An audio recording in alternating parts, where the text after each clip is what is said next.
એક પરિવાર જેમાં ડોક્ટર સુધા અને ડોક્ટર રાજ હસબન્ડ વાઇફ બંને ડોક્ટર હતા. આખા શહેરમાં બંનેની ખ્યાતિ સેવાભાવી ને સફળ સર્જન તરીકેની હતી. એમના નર્સિંગ હોમમાં હંમેશા ભરતી જ રહેતી. એક રાતની વાત છે.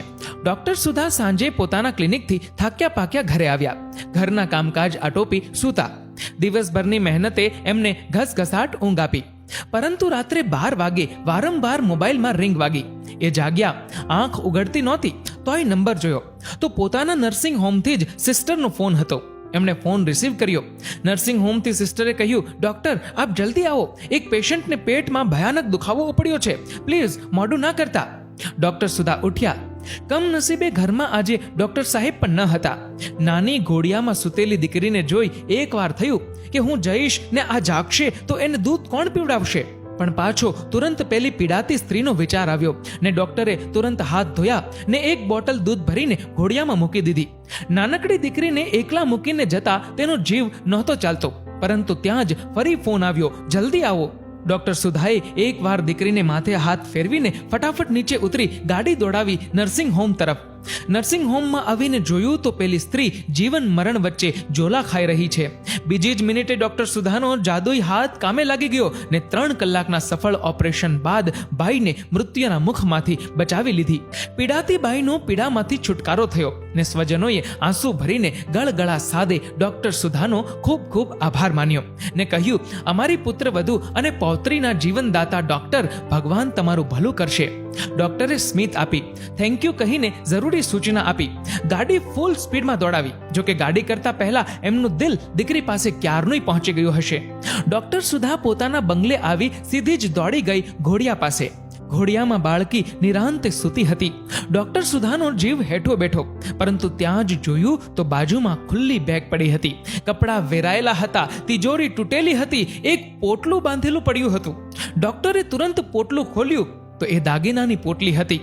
ડોક્ટર સુધા હેપતાઈ ગયા. ગભરાતા પગે એ સૂતેલી દીકરી પાસે દોડ્યા. એને હેમખેમ જોઈ જીવમાં જીવ આવ્યો. ત્યાં જ ડોક્ટરની નજર દૂધની બોટલ પર પડી. દૂધ ઘણું બધું ખાલી થઈ ગયેલું હતું. ડોક્ટરને થયું, આ બધું શું? ચોર ચોરી કરવા આવ્યો? કશું જ લીધા વગર ચાલ્યો ગયો? ત્યાં જ દીકરીની બાજુમાં એક ચિઠ્ઠી જોઈ. ડોક્ટરે ચિઠ્ઠી ખોલી. એમાં 2-5 વાક્યો લખેલા.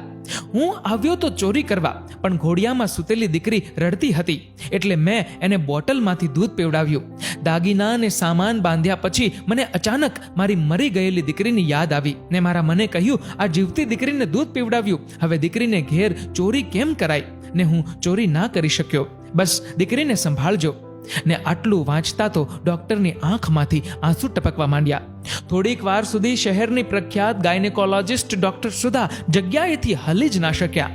એમણે ભીની આંખે 2 હાથે ઘોડિયા પાસે જઈ દીકરીને ઉચકી લીધી ને બોલ્યા, પ્રભુ, કોકની દીકરીને મેં અડધી રાતે બચાવી તો તમે ચડતી સવારે મારી દીકરીને બચાવી લીધી. પ્રભુ, મને માફ કરજે. એકવાર તો મારા મનમાં થયું, ભલું કરવા અડધી રાતે ઊંઘ છોડી દોડીને ઓપરેશન કર્યું ને મા દીકરીને બચાવ્યા. ને એ જ સમયે મારા ઘરમાં ચોરી, ડકેતી, લૂંટ. પણ ગોડ ઇઝ ગ્રેટ. પ્રભુ, તમે મહાન છો. મને માફ કરો. મેં તો કોઈ દીકરીને બચાવી. પ્રભુ, તમે તો મારું ધન ને દીકરીનું જીવન રે મારું આખું ઘર બચાવ્યું. પ્રભુ, તમે વ્યાજ સાથે બદલો આપો છો. ને ડોક્ટર સુધા ભાવાવેશમાં પ્રભુના ફોટા સામે કર જોડી ઘૂંટણીએ પડી ગયા ને બોલ્યા, તારી દયાનો નહીં પાર, તે તો વિસાર્યા મારા દોષને.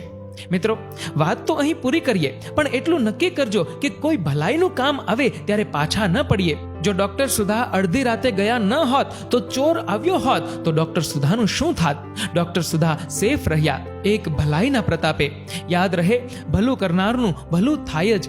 મિત્રો, આ વિડીયો વિશે તમારું શું કહેવું છે? નીચે કમેન્ટ કરીને જરૂરથી જણાવજો. અને જો આ વિડીયો ગમ્યો હોય તો વિડીયોને લાઈક કરજો, વધુમાં વધુ લોકો સાથે શેર કરજો અને આવા જ બીજા પ્રેરણાદાયક વિડીયોઝ જોવા માટે સબસ્ક્રાઇબ કરો અમારી ધ ગુજ્જુ મોટિવેશન નામની યુટ્યુબ ચેનલને અને ફેસબુક પર ફોલો કરો the Gujju and Hindi motivation નામના પેજને. ધન્યવાદ.